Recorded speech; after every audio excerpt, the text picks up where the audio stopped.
रानी लक्ष्मीबाई केंद्रीय कृषि विश्वविद्यालय की स्थापना वर्ष 2014 में संसद द्वारा पारित अधिनियम के अंतर्गत राष्ट्रीय महत्व के संस्था के रूप में वीरांगना रानी लक्ष्मीबाई के नाम से प्रसिद्ध झांसी में हुई।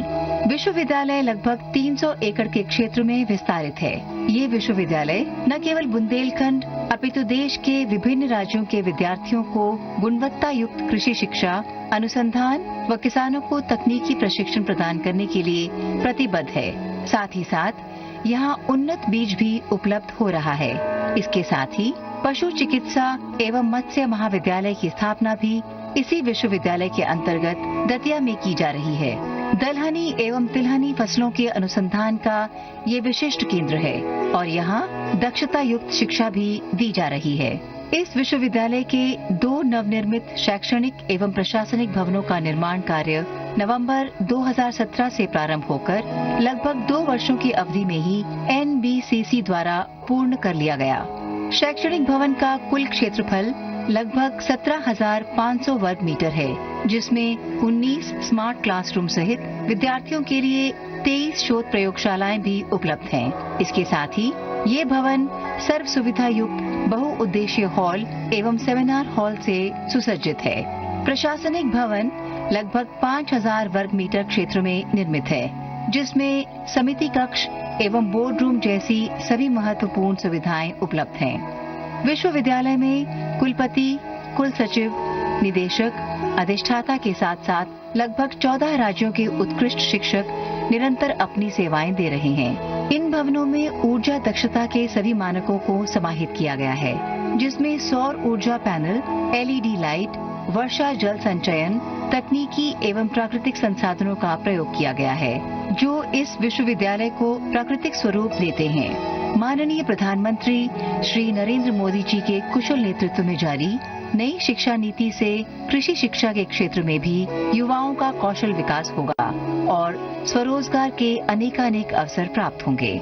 आज इस विशिष्ट विश्वविद्यालय को माननीय प्रधानमंत्री राष्ट्र को समर्पित कर रहे हैं, जिससे हम सभी गौरवान्वित अनुभव कर रहे हैं।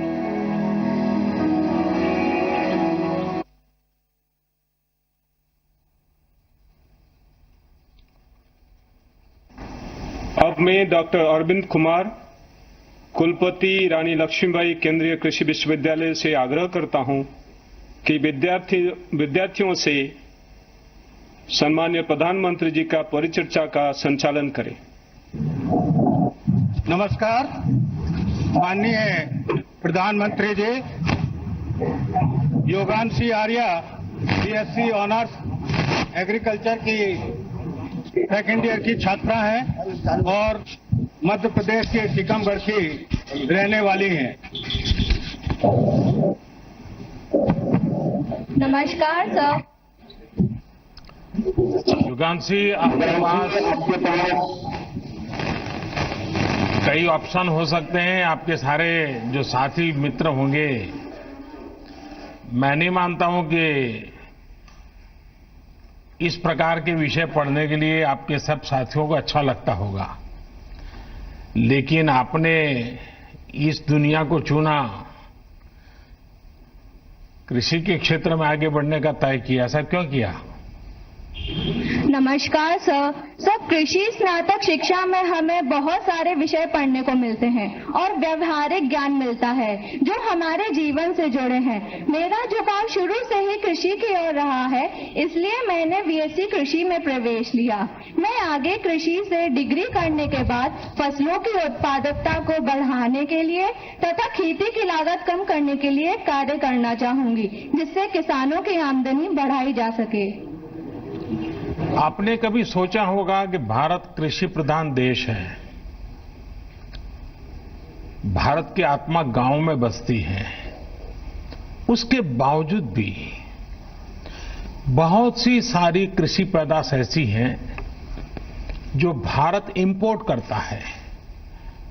आप सभी कृषि क्षेत्र के विद्यार्थी हैं। आज एडिबल ऑयल के लिए करीब 75,000 करोड़ रुपीस हमारा विदेश जाता है। तो आपको लगता है कि आप जो योजनाएं बना रही हो तो भविष्य में भारत में मुट्ठी भर भी कृषि पैदावार कहीं से बाहर से लानी न पड़े, उसका लिस्टिंग बनाना, उस पर रिसर्च करना, उस पर काम करना, ये हो सकता है क्या? जी सर, जरूर हो सकता है। यदि सारे कृषि से जुड़े हुए व्यक्ति अपनी पूरी क्षमता और परिश्रम के साथ लगे रहें और खेती को आगे बढ़ाने के लिए कुछ अच्छा इनोवेटिव सोचे तो वो जरूर हो सकता है। जैसा कि आपने आत्मनिर्भर भारत बनाने की बात कही है, उसमें युवा को बहुत ज्यादा प्रोत्साहन मिला है, जिससे वो अपना स्टार्टअप खोल सकते हैं, अपने खुद के व्यवसाय खोल सकते हैं और जो जिसमें उनकी रुचि है वो कार्य वो कर सकते हैं। चलिए योगांशी, मैं आपको बहुत शुभकामनाएं देता हूं, बहुत बधाई देता हूं। आप इस क्षेत्र में प्रगति करें और वैसे भी हमारे देश का कृषि क्षेत्र ज्यादातर महिलाओं ने संभाला हुआ है। पशुपालन का हो या कृषि का हो, महिलाओं का योगदान सदियों से हमारे यहां बहुत बड़ा रहा है, लेकिन हमारी व्यवस्था ऐसी है कि उसको अलग से रिकॉग्नाइज नहीं किया जाता है। आपके वहां आने से जरूर कृषि क्षेत्र को नई ताकत मिलेगी। मेरी तरफ से आपको बहुत शुभकामनाएं हैं। धन्यवाद।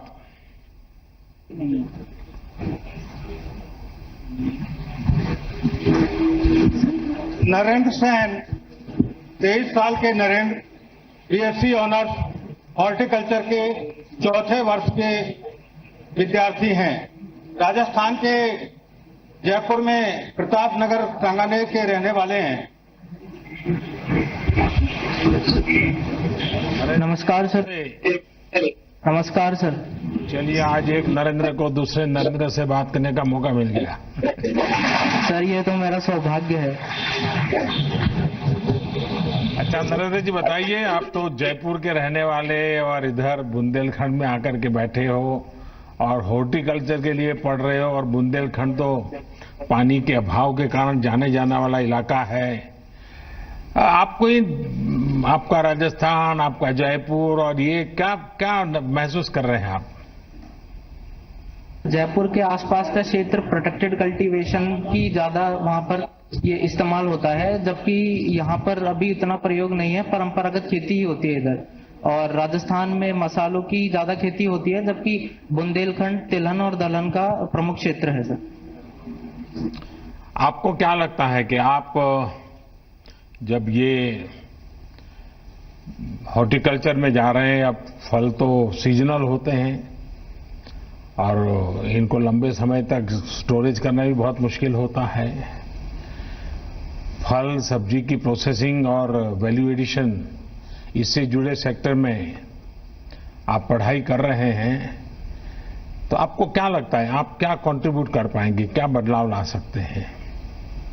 सर, हमने हमारी पढ़ाई के दौरान फलों और सब्जियों की प्रोसेसिंग से संबंधित विभिन्न विधियां बहुत विस्तार से पढ़ी हैं और अपने विश्वविद्यालय और उद्योगों से जुड़कर प्रायोगिक शिक्षा भी प्राप्त करी है। और स्टूडेंट रेडी कार्यक्रम के तहत हमने व्यावसायिक शिक्षा भी प्राप्त करी है, जिसके साथ ही हम स्टार्टअप शुरू करके आत्मनिर्भर भारत के निर्माण में अपना योगदान दे सकते हैं। आपके यहाँ कभी चर्चा हुई क्या, जैसे हमारे देश में इन दिनों ड्रैगन फ्रूट, यानी बड़े बड़े घरों में, बड़ी बड़ी होटल में आमतौर पर डाइनिंग टेबल पर देखा जाता है, फल खाया जाता है। पिछले दिनों हमारे कच्छ के किसानों ने रेगिस्तान में ड्रैगन फ्रूट की खेती करके एक बहुत बड़ा कमाल किया है, और मैंने तो टेस्ट किया है, बहुत ही, मैंने आज तक जितने ड्रैगन फ्रूट खाए हैं उसमें मुझे कच्छ से जो बनाए किसानों ने मेहनत करके तैयार किया है, सचमुच में क्वालिटेटिवली बहुत बड़ा फर्क नजर आ रहा है, अच्छा लग रहा है। आपको लगता है कि ऐसी कुछ चीजें हैं जो भारत बाहर से न लाए, हमें यहां उत्पादन करने के लिए हम प्रेरित कर सकते हैं? जी सर, बिल्कुल। अगर हम सब सारे विश्वविद्यालय साथ मिलकर अगर प्रयास करें तो ये बिल्कुल संभव है सर। चलिए, आप बहुत आशावादी हैं नरेंद्र जी, मेरी आपको बहुत शुभकामनाएं हैं। धन्यवाद सर।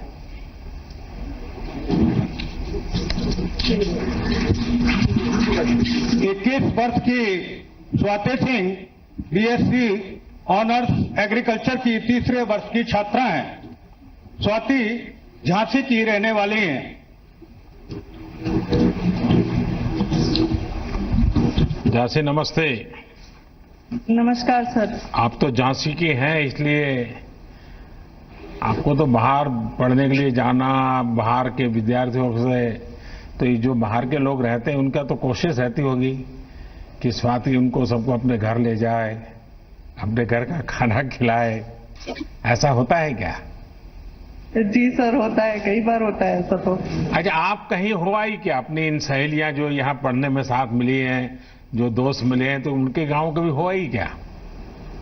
सर उनके गांव तो नहीं, बट हाँ कई जगह हम घूमे हैं अपने ऑल इंडिया एग्रीकल्चर टूर पे। अच्छा स्वाति, बुंदेलखंड तो सचमुच में, क्योंकि मैं उस इलाके में मेरा आना जाना रहा है, पानी के अभाव में बड़ी कठिनाइयों वाला क्षेत्र है। फिर भी आपने कृषि क्षेत्र में जाने के लिए क्यों पढ़ाई करने का सोचा? सर मेरे पिता अपर नगर आयुक्त हैं और उन्होंने अपनी पढ़ाई, अपनी शिक्षा कृषि के क्षेत्र से ही ली है। अच्छा। तो उन्हीं से मुझे प्रेरणा मिली कि मैं प्रेरणा मिली कि पिताजी का दबाव था? नहीं, प्रेरणा मिली। जी सर। और मैं आगे चलकर प्रशासनिक सेवा में जाना चाहती हूँ ताकि मैं कृषि एवं किसान कल्याण के लिए कार्य कर सकूं। चलिए, तो आप भी अपने पिताजी की तरह सरकार में जाकर के एग्रीकल्चर में काम करना चाहती है।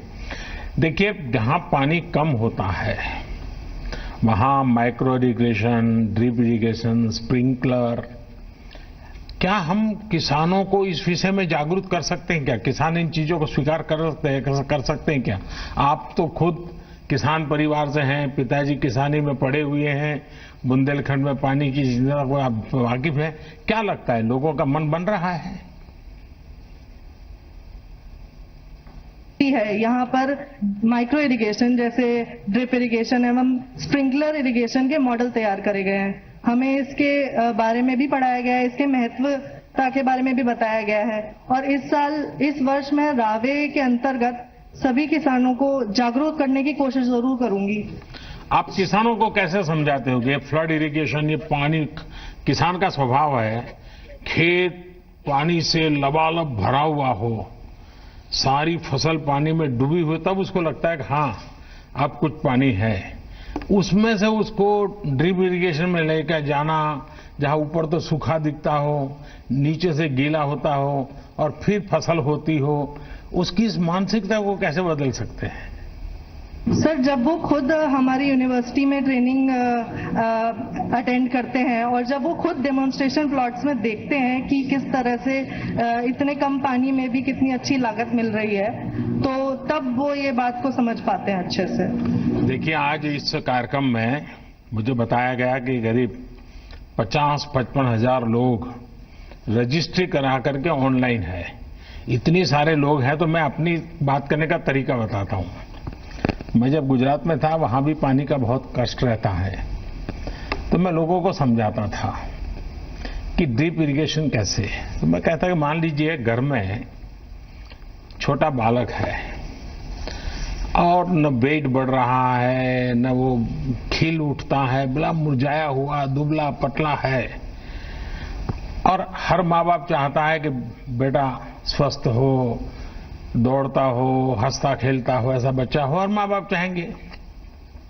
लेकिन अगर कोई माँ बाप डेली बाल्टी भर दूध ला करके उसमें बादाम, पिस्ता, केसर सब चीजें डाल करके उस दूध से उसको नहला दे, तो उसका स्वास्थ्य ठीक होगा क्या? वो तंदुरुस्त होगा क्या? होगा क्या स्वाति? नो सर, नहीं होगा।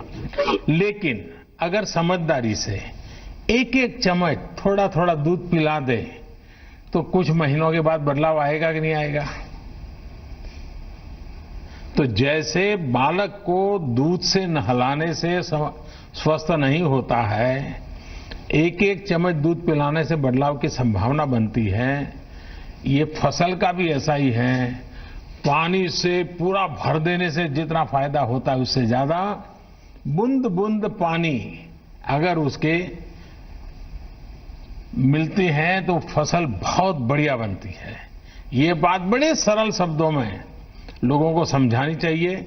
और पानी की रिसाइकलिंग हो, बरसात के पानी को कैसे जमीन के नीचे स्टोर किया जाए, इसके लिए जो आधुनिक और कम खर्च वाली तकनीक है उनके बारे में जानकारी सामान्य जन तक पहुंचाना जरूरी है। अगर आप इजराइल की वेबसाइटें देखेंगे वहां के एग्रीकल्चर की, बुंदेलखंड को वहां के कई मॉडल काम आ सकते हैं। तो मैं चाहूंगा कि आप पढ़ लिख करके इसी इलाके में कृषि क्षेत्र में काम करने जा रही हो तो जरूर आपका ज्ञान और आपका अनुभव और आपके पिताजी के आशीर्वाद जरूर इस क्षेत्र के किसानों की स्थिति को बदलेंगे, कृषि की स्थिति को बदलेंगे। मेरी बहुत शुभकामनाएं हैं सर।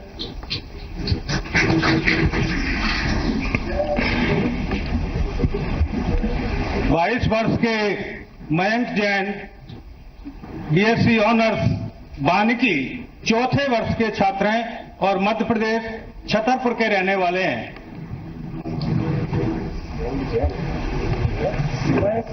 नमस्ते मयंक। नमस्कार सर। तो ये वानिकी, ये फॉरेस्ट्री की छात्र कैसे बन गए आप? सर मेरा पहले से ही फॉरेस्ट्री में रुझान था। मेरे गांव के पास में ही पन्ना टाइगर रिजर्व है, मैं अक्सर वहां जाया करता था और जब मेरा यहां सिलेक्शन हुआ तो उसके बाद मेरा लगाव और भी ज्यादा बढ़ गया। लेकिन वहां की तो जिंदगी बड़ी कष्टदायक होती है, कैसे जियोगे आप वहां जाके, कैसे काम करोगे? सर जितनी कष्टदायक है पर प्रकृति के अनुभवों को जो महसूस करते हैं तो वो बहुत ही आरामदायक बन जाती है। अच्छा, अभी जब छुट्टियों में जाते हैं तो फॉरेस्ट में चले जाते हैं? यस सर, बिल्कुल। और कौन से फॉरेस्ट देखे हैं आपने हिंदुस्तान में? सर मैंने ऑल इंडिया टूर जब गया था तो साउथ कैंपस के कुछ फॉरेस्टों में विजिट की थी। उसके अलावा झांसी के आसपास जितने भी जैसे बनगुआ और बाकी के फॉरेस्ट एरिया में भी विजिट की है। अच्छा, आपको क्या लगता है कि हमें फॉरेस्ट को बचाना भी है और फॉरेस्ट कवर को बढ़ाना भी है? तो आप अब पढ़ाई कर रहे हो तो आपको क्या लगता है, और आपने फॉरेस्ट में घूमे फिरे हो, उससे परिचित हो, तो क्या करना चाहिए, क्या लगता है आपको? सर जैसा कि हम जानते हैं कि वन हमारा एक अमूल्य उपहार है प्रकृति का। तो भारत में जितने भी राज्य हैं वहां पे मानक रूप से थोड़ा कम है फॉरेस्ट एरिया। इसके लिए हम अधिक से अधिक वृक्षारोपण कर, वन महोत्सव के प्रोग्राम और हर मेड़ पर पेड़ की नीति को अपनाकर इसके फॉरेस्ट कवर को बढ़ा सकते हैं। इसके अलावा जो भारत में डिग्रेडेड लैंड है वहां पे अधिक से अधिक पौधों का लगाकर हम इसको बढ़ावा दे सकते हैं। आज दुनिया में बहुत बड़ी फॉरेस्ट में आग की घटनाएं दुनिया के समृद्ध से समृद्ध देशों को भी हिला देती हैं। तो फॉरेस्ट की रचना में पहले से ही आग फैलने की स्थिति को रोकना, कुछ मान लीजिए 1 स्क्वायर किलोमीटर का फॉरेस्ट हो, फिर बीच में कुछ ऐसी स्थिति हो कि आग आगे पीछे फैले नहीं, इसकी वजह से व्यवस्था हो, इस पर कुछ काम हो सकता है क्या? यस सर, जैसा कि इस पर फॉरेस्ट सर्वे ऑफ इंडिया द्वारा कई फॉरेस्ट प्रोन जो फायर प्रोन एरिया है उनको चिन्हित किया गया है। तो वहां पर समर सीजन में वैसे भी फॉरेस्ट लाइन का निर्माण कर दिया जाता है जिससे एक जगह से दूसरी जगह फॉरेस्ट फायर ना बढ़ सके। देखिए मयंक जी, आपने बहुत ही अच्छा क्षेत्र लिया है और मुझे लगता है कि दुनिया जो आज क्लाइमेट चेंज को लेकर के परेशान है, एनवायरनमेंट के विषय में कॉन्शियसनेस आ रहा है, जितना महत्व ऑर्गेनिक फार्मिंग का बढ़ रहा है उससे भी ज्यादा महत्व फॉरेस्ट कवर को बढ़ाने के लिए हो रहा है। बीते 5-6 सालों में भारत में फॉरेस्ट कवर का बहुत विस्तार हुआ है। इसी तरह बायोडायवर्सिटी के क्षेत्र में भी, चाहे वो टाइगर्स की आबादी हो, हाथियों की आबादी हो, भारत ने बहुत अच्छा प्रदर्शन किया है और दुनिया उसको नोटिस भी कर रही है। और आपने देखा होगा इस बार मैंने 15 अगस्त को घोषित किया है डॉल्फिन को लेकर के, उसी प्रकार से मिशन लायन इसको भी शुरू कर रहे हैं, क्योंकि हमारी बायोडायवर्सिटी का भी संरक्षण भी हो और विस्तार भी हो और उसमें क्वालिटेटिवली भी लगातार बदलाव आता जाए, उसकी व्यवस्थाओं में भी बदलाव आए, उस दिशा में काम कर रहे हैं।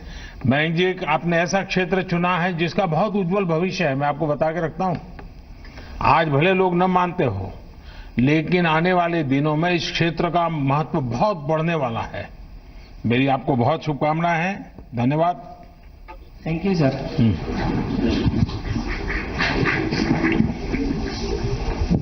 22 वर्ष के टोनी मनोज कुमार नंदी पामू आंध्र प्रदेश के कृष्णा जिले के रहने वाले हैं। यहाँ पर यह एमएससी एजी सख्त विज्ञान दूसरे वर्ष के छात्र हैं। नमस्कार। नमस्ते। क्या शुभ नाम आपका? Tony Manoj Kumar sir. नहीं, टोनी नाम है या मनोज कुमार नाम है? सर मेरा पहला नाम टोनी है सर। टोनी। आप टोनी गारू है? Yes sir. ये आपने लोगों के यहाँ सिखाया कि नहीं सिखाया झांसी में कि गारू क्या होता है? सिखाते हैं सर। आज इस मौके में आपको बताना चाहता हूँ, आज राष्ट्रीय तेलुगु भाषा दिवस है सर। इसकी दौर पर आपको तेलुगु में बोलना चाहता हूँ। जरूर बोलिए, मुझे अच्छा लगेगा। गौरवनीय प्रधानमंत्री गारू नमस्कारम सर। नमस्कारम। नमस्कारम सर।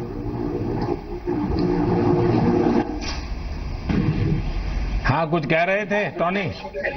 सर। हाँ जी सर। सर आपको सर तेलुगु में बोल सकता हूँ सर? हाँ बोलिए बोलिए। సార్ మీ యొక్క కార్యక్రమాలు కానీ మీరు చేసిన కృషి సంక్షేమ పథకాలు కానీ మొత్తం దేశం మొత్తానికి ఎంతో శుభకరంగా ఆశీర్వాదకరంగా ఉన్నాయి సార్। దాని కొరకు మీకు ధన్యవాదాలు తెలియజేస్తున్నాం సార్। देखिए मुझे समझ आ गया। देखिए मैं आशीर्वाद देने वालों में से नहीं हूं, मैं तो आपका साथी हूं और हम सब ने मिलकर के प्रकृति के आशीर्वाद लेने हैं, परमात्मा के आशीर्वाद लेने हैं और जो लक्ष्य तय किए हैं उसको पार करना है। अच्छा टोनी, आप बताइए, आप अपनी पढ़ाई के अलावा भी आंध्र प्रदेश की कृषि और ग्रामीण जीवन से जुड़ी प्रैक्टिस को, वहां के अलग अलग तरीके हैं, जैसे आपके यहाँ इमली बहुत है, आपके यहाँ हल्दी बहुत है, इन चीजों से इनको परिचित करा रहे हैं क्या? इन सब आपके साथी पूछते हैं क्या आपको? जी जरूर। जी हमारे आंध्र प्रदेश में बहुत से धान एवं आम, इसके साथ साथ इमली, तंबाकू और हल्दी का भी बहुत ज्यादा पैदावार होता है सर। इसको मेरे दोस्तों, मेरे साथियों के साथ बहुत शेयर करते हैं और चर्चा भी करते हैं। और मेरा सौभाग्य ये है कि इस केंद्रीय कृषि विश्वविद्यालय में 22 राज्यों का छात्र है सर। उन सब लोगों को मिलके उनके साथ चर्चा करने से मुझे बहुत अच्छा मौका मिला है सर। इसके लिए मैं बहुत इस यूनिवर्सिटी को बहुत धन्यवाद बताना चाहता हूं सर। और इसके साथ झांसी के क्षेत्र के अनुकूल, हम यहाँ इस झांसी के क्षेत्र के अनुकूल चने के संरक्षित खेती यानी कंजर्वेशन एग्रीकल्चर पे काम किए हैं सर हमारे मास्टर्स डिग्री में। इसमें 3 सिद्धांत होता है सर। पहला है कम से कम जुताई करना खेती में, और दूसरी है फसलों का चक्कर फॉलो करना, और तीसरी है हमारी जो फसल का अवशेष है वो खेती पे इसे रहने देना या कि बिछा देना। इससे ये होता है कि मृदा के सेहत के साथ साथ मोस्टली प्रोडक्शन एंड प्रोडक्टिविटी पे बहुत इफेक्ट पड़ा है सर। ये तो हमने हमारा मास्टर्स के थीसिस से भी ये इफेक्ट निकला है सर इससे। टोनी, आपको मालूम है ऑस्ट्रेलिया की एक यूनिवर्सिटी के साथ हम लोग 2 क्षेत्रों में रिसर्च का काम कर रहे हैं, एक चना और दूसरा बनाना। दोनों में काफी अच्छा, मैं पिछली बार जब ऑस्ट्रेलिया गया था तो सारे प्रोजेक्ट को देखने गया था। भारत के और ऑस्ट्रेलिया के साइंटिस्ट मिल करके उस पर काफी काम कर रहे हैं। आपकी यूनिवर्सिटी में अगर शायद हो सकता है वो सारी चीजें वेबसाइट पे होगी तो उससे मैं इस दिशा में आप काम कर सकते हो। देखिए फर्टिलाइजर का उपयोग कम हो, मुझे लगता है इसके लिए भी बहुत बड़ी जागरूकता फैलाना जरूरी है। और आप पढ़े लिखे नौजवान, जो कृषि जगत से जुड़े हुए नौजवान, ये जब ये बात समझाएंगे किसानों को, उनमें विश्वास पैदा करेंगे। और किसान का स्वभाव है वो कान से सुनी हुई बातों को बहुत कम मानता है। किसान आंख से देखी हुई चीजों पर विश्वास ज्यादा करता है। जब तक आप उसको सफलता दिखाते नहीं हो वो फॉलो नहीं करता है। तो तो उस दिशा में कुछ कर रहे हैं क्या आप? जरूर। नॉर्मली देश में किसानों बहुत ज्यादा यूरिया या कोई दूसरी फर्टिलाइजर का बहुत ज्यादा प्रयोग करता है, और इस दौरान से मतलब मोस्टली फर्टिलाइजर का नेगेटिव इफेक्ट्स या कि साइड इफेक्ट्स बहुत ज्यादा मिट्टी के सेहत, इसके साथ साथ मनुष्यों का स्वास्थ्य पर भी बहुत बड़ा दुष्प्रभाव दिखा रहा है। मोस्टली आपके द्वारा प्रारंभ किया गया जो स्कीम है सॉइल हेल्थ कार्ड या नीम कोटेड यूरिया, इन स्कीमों के द्वारा जो यूरिया या कि कोई दूसरी अन्य फर्टिलाइजर कुछ भी हो, इसके जो हो रहा है इसके खेती पे लागत कम हो रहा है, इसके साथ साथ मिट्टी के स्वास्थ्य पर भी बहुत जो असर पड़ रहा है उसको भी कम कर सकता है। जो किसान है सॉइल हेल्थ कार्ड का रिपोर्ट के अनुसार फर्टिलाइजर को अप्लाई किया जा रहा है आजकल, इससे मिट्टी का स्वास्थ्य पर भी बहुत अच्छा इफेक्ट दिख रहा है, ताकि एक्स्ट्रा फर्टिलाइजर यूज ना हो रहा है। और इसके साथ साथ जो पहले यूरिया जो है उसका एफिशिएंसी बहुत कम थे, इसका अब जो नीम कोटेड यूरिया आया है, नीम कोटेड यूरिया आने के बाद जो टोटल यूरिया जो कंजम्पशन होता है उसमें 10% तो यूरिया कंजम्पशन कम हो गया है। इस एरिया में जो सॉइल हेल्थ कार्ड जो बहुत अच्छा सक्सेसफुल स्कीम हुआ है, और इसके लिए हम बहुत खुश हैं सर। देखिए, मैं सभी एग्रीकल्चर से जुड़े लोगों से जरूर कहना चाहूंगा, और टोनी आप भी अपने साथियों को बता सकते हैं, ऑर्गेनिक फार्मिंग और ऑर्गेनिक एग्रीकल्चर प्रोडक्ट्स, ये दुनिया में उसकी बहुत मांग है, बहुत वैल्यू है। भारत के लोगों को ये चीजें हस्तगत है। हम सदियों से इसी के आदी थे, बीच में ही हम थोड़ी गाड़ी डिरेल हो गई है, हम बहुत तेजी से इसको अडॉप्ट कर सकते हैं। उसी प्रकार से आपने देखा होगा इन दिनों प्रयोग चल रहे हैं जीरो बजट फार्मिंग, बहुत आसानी से किसान इसको बढ़ाया जा सकता है। और मैं चाहूंगा कि जितनी बड़ी मात्रा में हमारा देश, हमारे किसान ऑर्गेनिक फार्मिंग पे जाएं और ऑर्गेनिक फार्म प्रोडक्ट्स को ग्लोबल मार्केट के लिए हम तैयार करें, बहुत बड़ा परिवर्तन मिलेगा।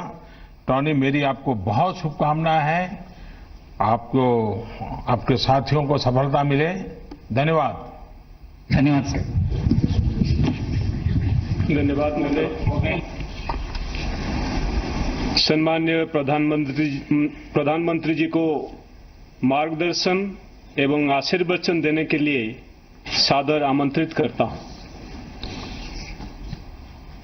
हमारे देश के कृषि मंत्री श्रीमान नरेंद्र सिंह जी तोमर, केंद्रीय मंत्रिपरिषद के मेरे अन्य साथी, उत्तर प्रदेश के मुख्यमंत्री योगी आदित्यनाथ जी, अन्य अतिथिगण, सभी विद्यार्थी मित्र और देश के हर कोने से जुड़े हुए इस वर्चुअल समारोह में उपस्थित सभी मेरे प्यारे भाई और बहनों, रानी लक्ष्मीबाई केंद्रीय कृषि विश्वविद्यालय के नए शैक्षणिक और प्रशासनिक भवन के लिए मैं आप सभी को बहुत बहुत बधाई देता हूं, बहुत शुभकामनाएं देता हूं। यहां से पढ़कर बहुत कुछ सीख करके निकलने वाली युवा साथी देश के कृषि क्षेत्र को सशक्त करने का काम करेंगे।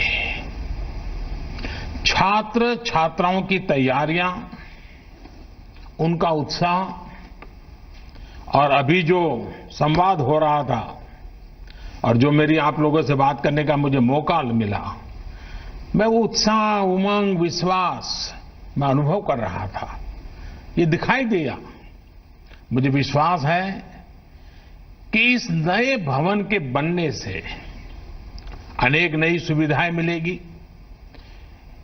इन सुविधाओं से स्टूडेंट को और ज्यादा काम करने की प्रेरणा मिलेगी, और ज्यादा प्रोत्साहन मिलेगा। साथियों, कभी रानी लक्ष्मीबाई ने बुंदेलखंड की धरती पर गर्जना की थी, मैं मेरी झांसी नहीं दूंगी। हम सबको ये वाक्य बराबर याद है, मैं मेरी झांसी नहीं दूंगी। आज एक नई गर्जना की आवश्यकता है और इसी झांसी से, इसी बुंदेलखंड की धरती से आवश्यकता है।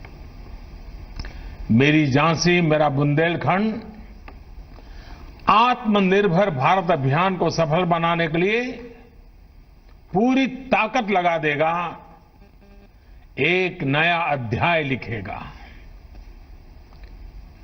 इसमें बहुत बड़ी भूमिका कृषि की है, एग्रीकल्चर की है।